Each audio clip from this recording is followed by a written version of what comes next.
এখানে একটা সার্ভে করছিল, যার কারণে আমাদেরকে আজকে ইনভাইট করা হয় এবং আমরা সার্ভে চলাকালীন আমরা এখানে আসি। ব্যাপারটা হলো এটা স্মার্ট সিটির আন্ডারে এই কনস্ট্রাকশন সবটা করা হয়েছে।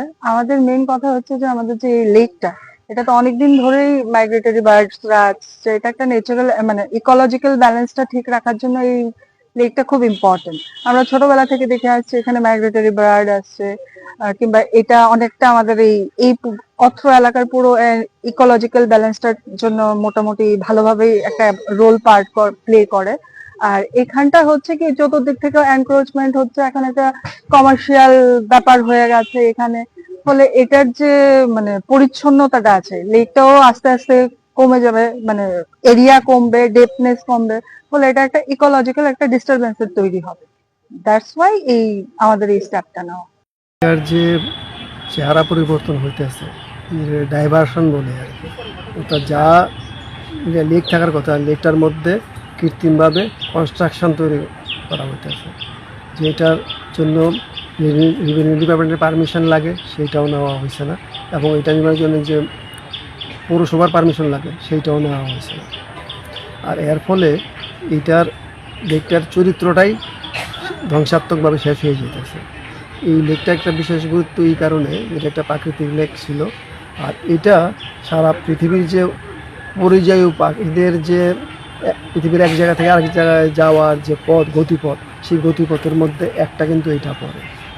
এটাই এরা এখানে প্রায় 27-28 ধরনের পাখি এখানে আশ্রয় নিত শীতকালে, এবং এরা প্রজননের পরে বাচ্চাগুলো যখন বড় হইতো আবার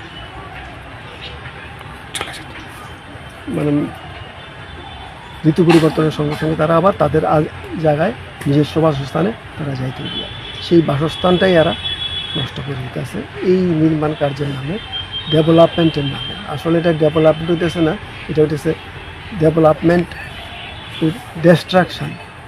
ডিস্ট্রাকটিভ ডেভেলপমেন্ট যাকে বলে, তাই হইতেছে। ওয়াটার বডিজ অ্যান্ড এনভায়রনমেন্ট, অর্থাৎ জলাশয় এবং পরিবেশ সংরক্ষণ মঞ্চ। তো আমরা যখন এটা প্ল্যান করা হয় তখন একটা স্টেক হোল্ডার্স মিটিং হয়েছিল, এবং সেই স্টেক হোল্ডার্স মিটিংয়ে তারা সেটা বলেছিল এখানে কি কি করা হবে। তখন আমরা বলেছিলাম যে এখানে যদি এই সামনের দিকে যে পন্টুন মেথড করে সামনের জায়গায় ওরা একটা প্ল্যাঙ্ক বানিয়েছে, মানে পাটাতন। তো আমরা তখনই বলেছি যে এটা যদি করা হয় তাহলে অ্যামফিবিয়ান থেকে আরম্ভ করে সমস্ত প্রাণীদের মানে একটা চলাচলের সমস্যা হবে, এবং দ্বিতীয়ত এখানের যে মানে হ্যাবিটেট আছে, হ্যাবিটেটটা যদি নষ্ট হয় তাহলে এই যে মাইগ্রেটরি বার্ডস এখানে আসে কমপক্ষে 30টা স্পিসিস, আরও বেশি আসে। তো সেগুলো এখানে এসে ডিম পাড়ে এবং বাচ্চা ফোটায়, তারপর যখন শীত চলে যায় সেই বাচ্চাগুলো চলে যায়। তো এটা একটা মানে ন্যাচারাল হ্যাবিটেট, মানে ওই পাখিদের একটা বাসস্থান ছিল, তো সেটাকে নষ্ট করে দেওয়া হয়েছে।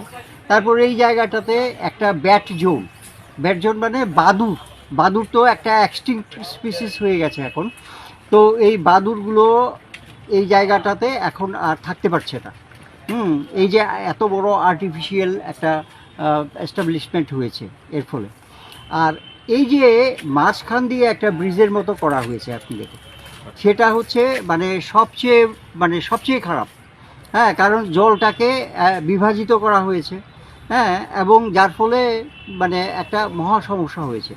অন্যদিকে প্রচুর এনক্রোচমেন্ট আছে, এবং এই লেকের এরিয়াটা আপনি যদি দেখেন যে মাঝখান দিয়ে ব্রিজ হওয়ার ফলে মানে একটা বাধাপ্রাপ্ত হয়েছে, এবং এটা একটা ডিভিশন তৈরি হয়েছে।